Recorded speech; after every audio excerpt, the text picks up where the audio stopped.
नाजरीन अस्सलाम वालेकुम। IND टुडे न्यूज में आपका खैर मकदम करते हैं।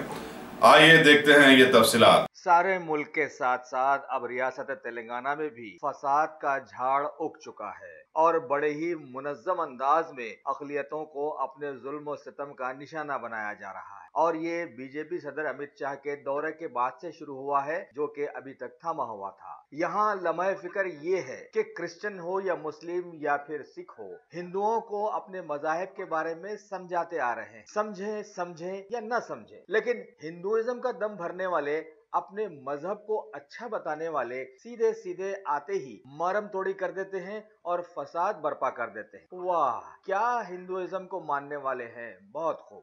बहरहाल, हाल ही में यानी 23 जनवरी 2018 को रियासत तेलंगाना के नागर कर्नूल के इलाके में, जो कि हिंदुओं का गढ़ समझा जाता है, दिन दहाड़े क्रिश्चियन फिरके के एक पैस्चर पर कुछ लोगों के ग्रुप ने हमला करते हुए उन्हें हलाक कर दिया और उनके हाथ में रही बाइबल को जला दिया और रियासती कानून की धज्जियां उड़ा दी। जब इस सिलसिले में मजबूत कार्रवाई पर खामोशी छा गई तो क्रिश्चियन फिरके के लोगों ने आज कुल मजलिस इत्तेहादुल मुस्लिमीन के कायदे मुखन्निना जनाब अकबरुद्दीन अवैसी से मुलाकात करते हुए नुमाइंदगी की और जनाब MLA साहब ने फौरन इस सिलसिले में एक याददाश्त तैयार की और पार्टी के जय्यद MLA जनाब अहमद बलाला को फौरन रियासती DGP के पास रवाना किया। DGP साहब ने इस वफद को तहकीकात का तयक़ुन देते हुए बताया कि इस सिलसिले में पहले ही 2 लोगों को गिरफ्तार किया जा चुका है, लेकिन उन्होंने ये नहीं बताया कि इस तरह के हालात दोबारा नहीं होने के लिए पुलिस ने क्या इक़दाम किया है। के दिन सिंगोटम विलेज नागर कर्नूल डिस्ट्रिक्ट के पास वहाँ पर पास्टर्स जो है सो कुछ बाइबल्स गाड़ी में लेकर पैक करके अपने प्रीचर्स को जो डिस्ट्रीब्यूट करते हैं वो बाइबल्स लेकर जा रहे थे। वहाँ पर कुछ फ़िरक़ा परस्त अनासिर ने गाड़ी को रोका, पास्टर को गालियाँ दिया, जान से मारने की धमकी दी। ना सिर्फ धमकी दी, वो तमाम बाइबल के कार्टून निकालकर 100 से ज़्यादा बाइबल थे, बाइबल के कार्टून निकालकर बाइबल्स को नीचे फेंककर बाइबल्स में आग लगा दी गई। तो हमने उसके बाद मुसलसिल संगारेड्डी ज़िले में या आसपास के ज़िलों के अंदर कंटिन्यूस क्रिश्चियन माइनॉरिटी को डराया धमकाया जा रहा है, चर्चेस पे जाकर धमकाया जा रहा है। तो हमने DGP साहब को तमाम इंसिडेंट से वाकिफ़ कराया। तमाम लोग, क्रिश्चियन कम्युनिटी के लोग आकर अकबरुद्दीन अवैसी साहब से दारुस्सलाम में मिले थे। अकबरुद्दीन अवैसी साहब ने DGP से बात की और मुझे यहाँ पर इनके साथ भेजा।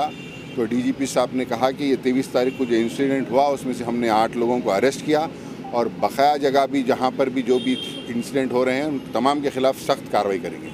श्री क्राइस्तव परिषद से बात कर रहे हैं। मेरा नाम शिबा है, मैं RKP नेशनल वुमेन सेक्रेटरी हूँ और आज हम इस मसले पे यहाँ पे आए हैं कि थोड़े दिनों से हम क्रिश्चियंस पे एक तरह का इनसिक्योरिटी है हमारे ही भारत देश में, जिसमें हम पैदा हुए हैं, जिसमें हमारे पूरे फंडामेंटल राइट्स है, मगर थोड़े दिन से हमें इतना इनसिक्योरिटी हम फेस कर रहे हैं कि जब हम अपना जो विश्वास है, उस विश्वास को, हमारा जो यीशु पे विश्वास है, उस विश्वास को हम फ्रीली हम किसी से शेयर नहीं कर पा रहे। इसका मुख्य कारण ये है कि जहाँ पे भी हम स्त्री जाए या पुरुष जाए, हमारे हाथ से बाइबल छीना जा रहा है, बाइबलों को बर्न कर रहे हैं और चर्चेस जितने भी हैं सारे चर्चेस को बर्न कर रहे हैं। चर्चेस के अंदर जितने भी लोग हैं उनको डरा रहे हैं,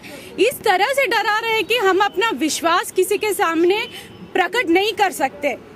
तो इतना जो हम पे ये जो harassment, whatever is happening on us, we are completely against this. We do not agree this. We are very much the citizens of India and we have all the rights to share gospel and to share our belief with fellow Indians. We are not, I will not really say that जो मैं from pass sometime जो हम देख रहे हैं वो मुख्य Christians पे हो रहा है, क्रिश्चियंस पे हो रहा है। मैं आपको एक एग्जांपल दूंगी। जो रिसेंटली बाइबल्स को बर्न किया गया है, बाइबल्स को जला दिया है सड़क पे, जहाँ पे बहुत सारे लोग देख रहे थे, उन लोगों के बीच में बाइबल्स को जलाया है और उसको वीडियो शूट भी है, इतने देर से स्प्रेड किया है। उनका मतलब क्या है? उनका मतलब ये है कि वो ऐसे हॉरर क्रिएट करते जाएंगे और वीडियो स्प्रेड करते जाएंगे और इंडियन के जो क्रिश्चियन सिटीजन्स हैं उन पे एक इनसिक्योरिटी, एक दबाव लाएंगे और वो जो भी करते जाएंगे उनको कोई कंट्रोल नहीं कर सकते। ये मैसेज वो दुनिया में फैलाने की कोशिश कर रहे हैं और राष्ट्रीय क्राइस्तव परिषद ने ठान लिया है कि हम ऐसा जो हम पे ये जो हो रहा है हम ये जुल्म नहीं सहेंगे और बिल्कुल नहीं सहेंगे। कौन कर रहा है आपके ऊपर? अभी हम ये नहीं बोल सकते कि कौन कर रहे हैं, लेकिन certainly they are anti social elements. शक की बात हम नहीं बोल सकते अभी, तो शक की बात जब पुलिस पूरा काम करेंगे तब हमें पता चलेगा कि वो कौन है। मगर हम ये जरूर कह सकते हैं जो भी है they are completely against Christianity and they are doing everything intentionally against Christianity and I can say मेरे बहुत सारे मुस्लिम फ्रेंड्स भी हैं जिनको ये भी प्रॉब्लम्स वो फेस कर रहे हैं। there are many issues that are lining up from past some years, from past some time where Christians and Muslims are ill treated